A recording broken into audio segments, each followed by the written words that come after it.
I lead with my heart and I lead with my heart and I am open at the top. Together. I lead with my heart and I am open at the top. Today we're talking about opening up to God. I open up to God. Together. I open up to God. So do you think God speaks to people? Do you think people actually have heard an audible voice? Well, we could talk about the mechanism of that and how that works, and we can have all kinds of interesting discussions. But one thing I noticed this week is that in the Bible, where somebody reports that they heard an audible voice and identified it as God's voice, more than 50% of the time, there was a specific mission message that was given. It wasn't love your neighbor. It wasn't forgive people. It was do not be afraid. Do not fear. Worry not. Do not worry. Remember the old song, don't worry, be happy? So how do you do that? Now, I shared a few weeks ago about the Buddhist monk who had been trained in Southeast Asia, and how he'd been told, and all of them had been told, to go out into the jungles and to sit in meditation. It was part of their initiation, where they had to sit in that very dangerous environment because there were tigers that roamed around. And they had to not only quiet their fears, but also deal with divine protection. He said that now that he's moved to the West, he said, you don't have any tigers. Money has taken the place of your tigers. And so where's the greatest fear in most people's lives? It's around money. It's around money. And so we're studying a book for the next 3 weeks called The Secret of Unlimited Prosperity. It's a series based on this book by Catherine Ponder. But it's not about money. And yet it is, but only as a symbol of energy in our lives. Our kids, as they grow up, you have conversations with them about different things. You talk to them about sex. You talk to them about money. And what I told them was, money and sex are basically the same thing. They're both forms of energy, and what matters is your intention and your practices. Think about that. And get your mind off the sex for a second. And think about the money. that everything in life is energy. Everything in life is energy.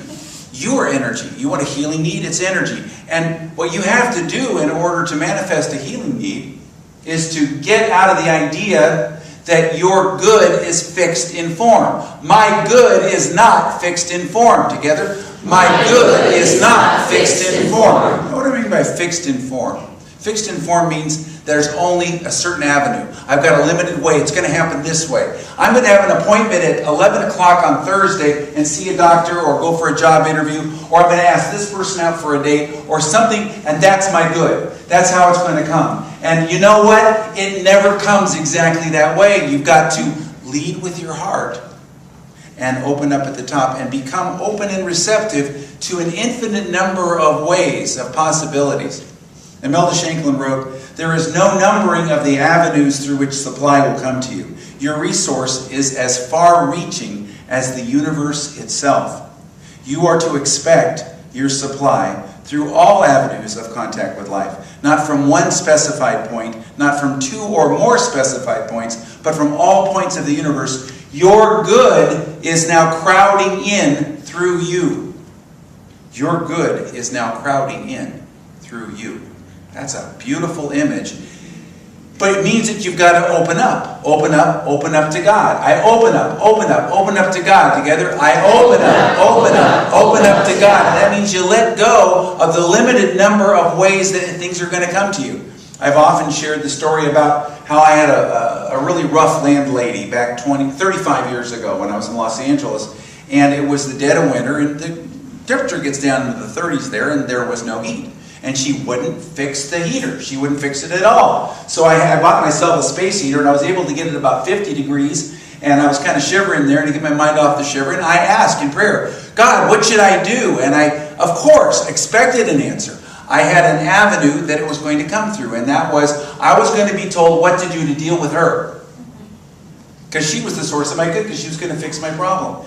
And it was completely from left field. What came to me was, make a list of what you want your dwelling place to look like and be like that you purchase? Well, I didn't have more than a couple $1,000s in savings.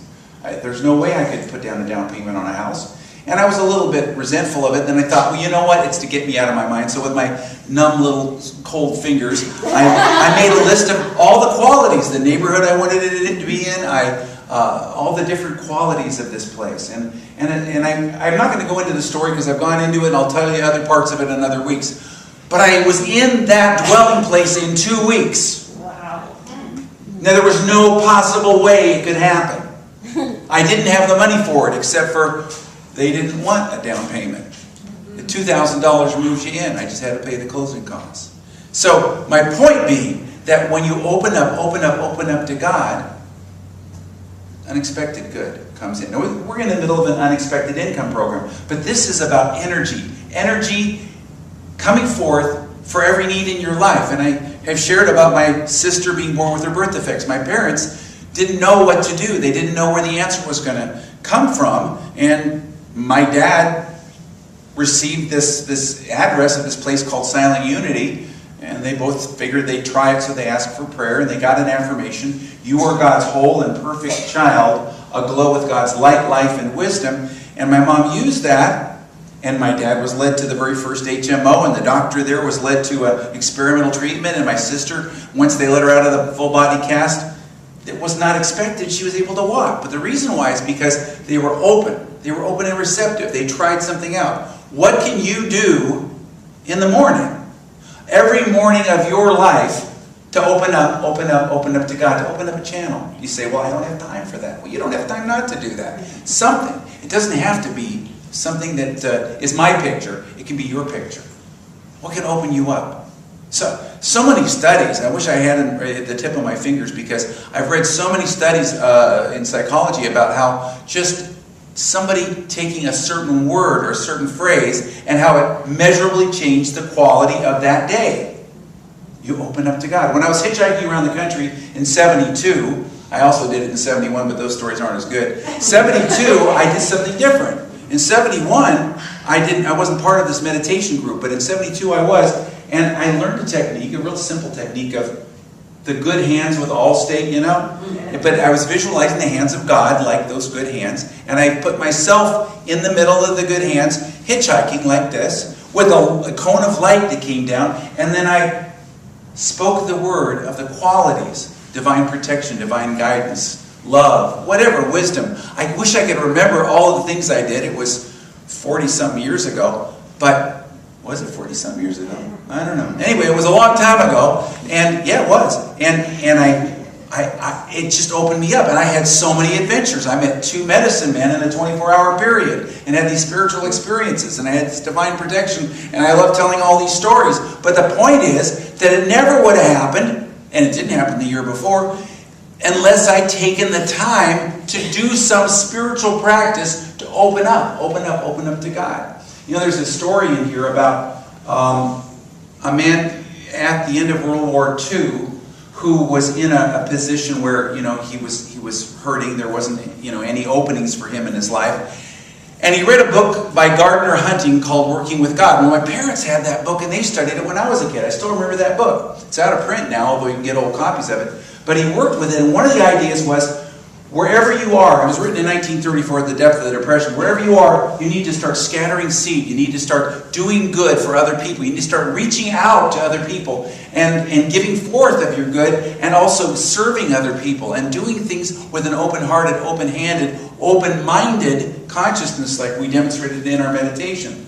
And he did so, and he had dreams, one after another. The first one was he invented the landing lights in airports. And then the lights that are on the airplanes that we have today. And he built the church and school that Lynn and I were at for the first 7 years of our marriage. He built it outright and gave it to them. He was fabulously wealthy, but it's because he opened up. What kind of spirit of generosity can you live your life from? A spirit of open-heartedness, open-handedness, open-mindedness. You know, in the last year, I've been invited to 4 different churches to do service work with the boards, with the congregations, to be an advisor and maybe a coach, to lead workshops. and to try to help those churches, because, I've been out here for 36 years, and I figure, or they figure I know a thing or two. But something is very interesting. I always say yes. Now, that doesn't mean that if I don't have a schedule or I have time off, I certainly have that, or I don't have downtime or balance or whatever, but I always say yes. And when they ask me, how much is it going to cost us, I always say, well, whatever it is that you feel that it's worth to you. Now, I'm not suggesting you go in on Monday morning to your workplace and say, I'm going to work now on the love offering basis. That's not my idea. Although one person came through as a consultant at 9 o'clock and said that I've been doing that lately and people can't outgive my expectations. And what I have found, and this is the literal truth, every single one of these 4 cases and every case before that, they've always given me more than I would have asked for. Why is that? Because, well, first of all, they're a select group that would choose me to come in there, so they're already vibrating on my wavelength. So there is that. And I'm saying that you need to use your own best judgment in this. But in my situation, these are open-hearted people. These are unity people. These are open-minded people. In fact, and I'm talking a little out of school, one of them shared with me that the consultant that they had before me, and I was replacing, had gone through and said, no, you got to pay me for this, and now you got to pay me for that. No, you didn't pay me enough for this. Now you got to do this, you got to do that. And she said, if they'd only known that we were prepared to pay them far, far more than they were asking for, but they wanted to lock everything down in form. I no longer lock things down in form. Together? I no longer lock things down in form. God is my source of unlimited good. Together? God is my source of unlimited good. So you reach out. You open at the top. You open your being at the top. Get open. Get open. Get open to divine ideas. Get open to new ways of doing things. And how do you do this? You activate it through your expectancy. Your expectancy. It expresses certainly as giving. And we have a pamphlet in here on tithing, which is written by my old buddy Jim Gaither. When we were in our 20s, we used to go to rock concerts together. We were both deadheads. And he's my old friend. He replaced Eric Butterworth at New York City after I withdrew my name there. He ended up going there, and he's a wonderful minister. This just came out, and I think it's a really good pamphlet. But there's also other ways of doing it, where you put your energy out in wonderful and subtle ways, where you say yes. Make sure that everything you do in life, even when you say no, is really saying yes. Now, you can set boundaries. No is a complete sentence. There's nothing wrong with saying no, but always say no from a standpoint of it would serve a higher good. So if somebody asks you to do something, and say no because it's a higher good for them and for you to say no. In other words, you're saying yes by saying no. Does that make sense? Yes. Oh, I'm glad you didn't say no. But it would have been for my high school. So in your life, reach out, open up to God. How do you do this? Well, you can prepare. You can prepare. There's this wonderful story of a woman that she counseled in this book. It's in chapter 2, I think, who didn't have enough food for her children, enough money for her food, and she shared with her the principle, of course, give forth what you have. I don't have anything. Well, give forth what you have. And so she, got flowers and gave them to her neighbor. But another thing she told her to do was to set the table for a bountiful banquet. Beautiful banquet. And then make a shopping list for all of the foods that you would like to feed your children. Say, well, I don't have the money to go out and buy them. But you will. And it did happen. And they did receive. Eric Butterworth had a great experience of this that he never wrote about because he never wrote about himself in his books. But his widow Olga told me about it when I went there and spoke. And she said that they were in the depths of the Depression. His father was a gambling addict and would leave them destitute. And his mother, who was a Unity minister, went day by day in faith. She was the minister at Long Beach, California. And the way she got them through the Depression was that she would go into the neighborhoods that had the best schools, which tended to be the most affluent neighborhoods. Find houses that were vacant, and there were a lot in the Depression. Find out who the owner of record was, and then offer to stay in the house, do all the yard, do all the cleaning, keep it up in a beautiful way, rent-free, but in exchange for them staying there. And so he had a wonderful education, and as a result of this. But there's a story that she told me that he never wrote down anywhere, and it was that one time they didn't have any food, and they only had just a few pennies. And he said, okay, he was 8 years old. He told his mother to go get a basket and put the pennies in the basket, and they all gathered together, the family, and they blessed, 8 years old, Eric Butterworth, blessed the spiritual substance that was within the pennies, and he said, now we're going to throw them up in the air, and when they're up in the air, they're going to gather up heavenly spiritual substance, and it'll come down. And they did. They threw it up in the air, and they caught it. At that moment, the doorbell rang. Their next-door neighbor, who was quite wealthy and had a wonderful party that had gone on, that didn't have quite the number of guests they expected, brought over all the excess food that was still warm in silver tureens with their servants, and it came in right at that moment. Now, what does this demonstrate to us? It's not material. It's about opening up to God. Not saying, this is the position that I'm in, this is all that I can see, this is all that's going to happen to me. I'm limited here. But moving into a place saying, no, I'm going to make a change right now in my life, and probably the most powerful thing you can do is figure out a way to reach out to somebody else. Figure out a way to sow in one field that you might reap in another. Now think about this. I sow in one field and I reap in another. Together? I sow in one field and I reap in another. You say, what good's it going to do me to go do this wonderful thing or serve over here or volunteer or do this loving thing for this person? But you will reap later on. If you put forth your love. You know, when I put forth my love into these church situations, I'm just doing it. I'm not doing it for the money. You're doing it out of love. And so sow in one field and reap another. I've shared about Lynn's experience when we were living in one state, and she had a friend who really didn't return her friendship and her love the way that she would have liked. And she just loved the person. She was able to release the person. She didn't, stay in the relationship, but she truly took the higher road. We moved to another state. She met a friend who is still our close friend, very close to us. And we became a prayer partner, and they meditated together. And one time when they were together in deep meditation, Lynn got, you sowed with the first relationship, you reaped with the second relationship. Now, this means you've got to start seeing every day as an opportunity to do spiritual practices that will lay up treasures in the kingdom of heaven where moth and rust cannot destroy, Jesus said, where thieves cannot break in and steal. So every day, see your practices. See the way, your job may just be a short-term job. It may not be a job where you feel like you're getting anything back. Your relationship with your neighbor on the right-hand side of your house, they may not return your love, to put it mildly. But you give from your heart. It's called karma yoga in the East. You lay up treasures by giving forth. You're placing a spiritual deposit in your bank account. And you'll say to yourself, why did this good come to me?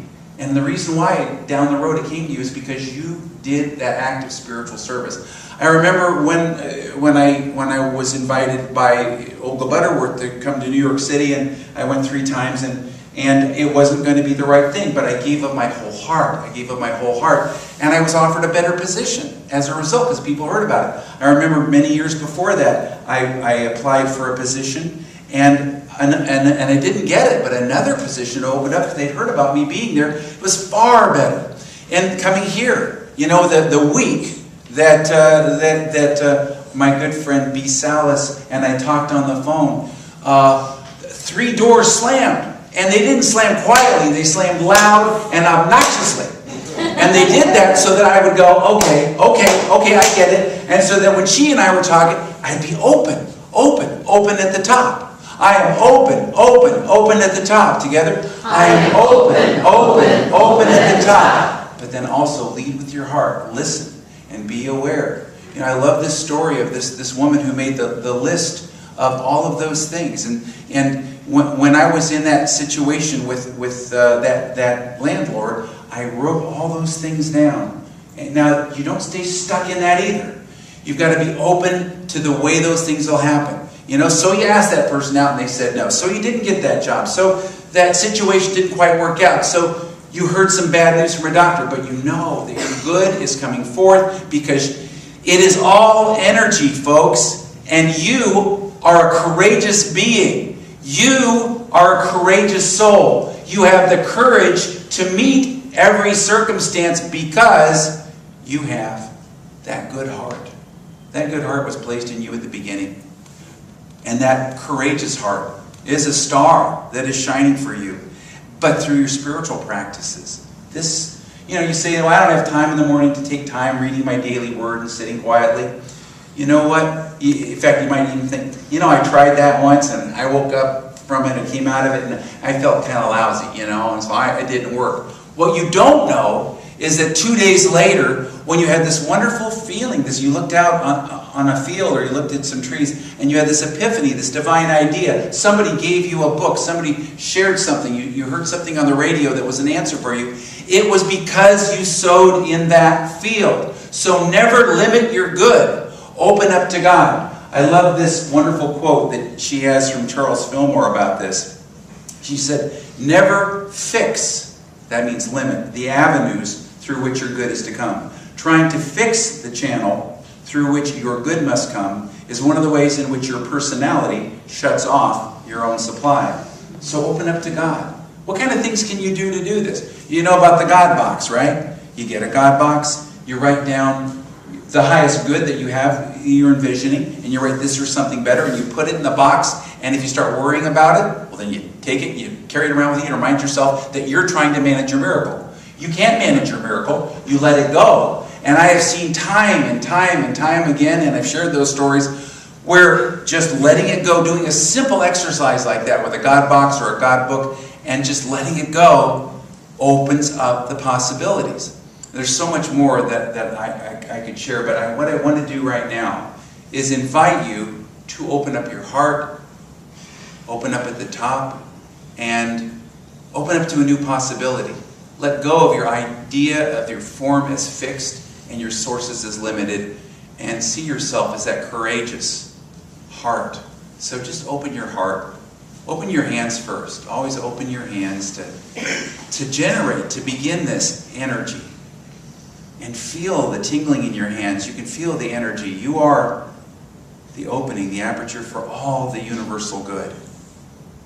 And as you open your hands, it opens you to open your heart. And you become aware that your heart is warm, it is beating, and you have such a courageous heart placed in you at the beginning of time. You have the courage to face and meet every challenge in your life. Because you're open. And divine ideas pour through you because you have an open mind. And so be aware of your mind opening. Divine ideas are pouring forth in abundance. I'm open at the top. In a willing, loving spirit, connected with your spiritual source. Be aware that by opening yourself up in this moment and engaging the divine ideas of ways to express and give forth, say yes to life, give service, and loving support, they come forth abundantly, abundantly. And so it is. And now I want you to just imagine yourself opening up to God. And we're going to do this with a little physical exercise, which will also help you to move into the stillness of the meditation. So take a deep breath and let it out, and open your hands. Your open hands open you up to the unlimitedness of God. Let go of everything in your hands and open up. Open up to God. And now take another deep breath and let it out, and open up your heart. Your open hands lead to your open heart. And you can feel your heart opening, your feelings opening, the feelers of your being opening up like all those beautiful plants in your garden that are pushing up now into the warmth and opening their blossoms and opening their leaves. And so you open your hands and your heart into the sunlight of the infinite source, the supply, the love of God. And again, take another deep breath and let it out. And open your mind to God. And once again, aware of your open hands, open heart. And now your mind is open. And you even feel the openness and spaciousness of your clear, expanded mind. I am open, open, open to God. And one last time, take a deep breath and let it out. And open your spirit to God.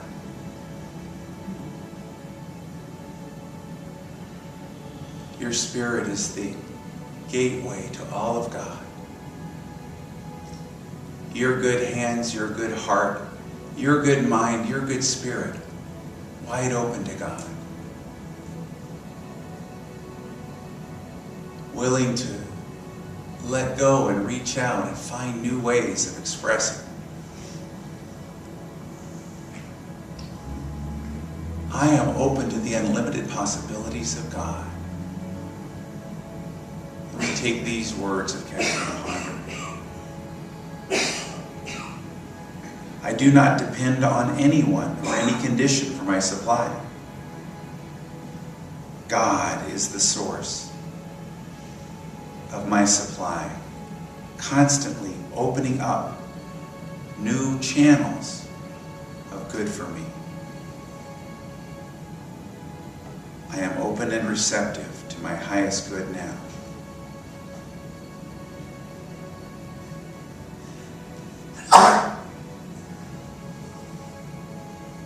And you can do this right now. Once again, aware of the openness of your hands, the openness of your heart, the openness of your mind, and the openness of your spirit.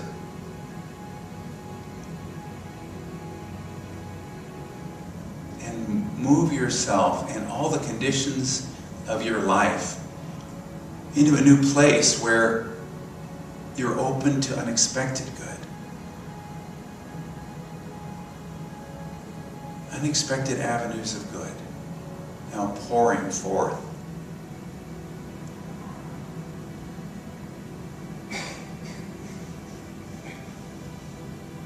And you are now willing to meet every challenge of life with great courage. Your heart is strong. You exercise your heart by opening up to God. And once again, I do not depend on anyone or anything for my supply. God is the source and is constantly opening up new channels of abundance for me. I am open and receptive to my highest good now. Feel your good heart. Feel your courageous heart. And now reach out and open up to God.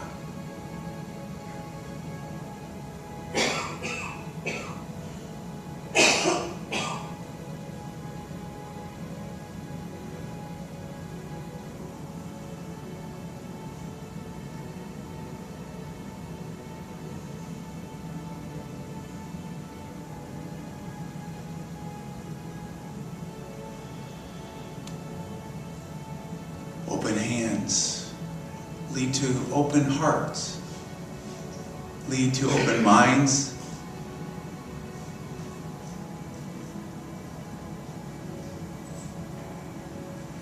and an open spirit. Thank you, God. As I open up, I lead with my heart, and I am open at the top. Thank you, God. And so it is. Amen.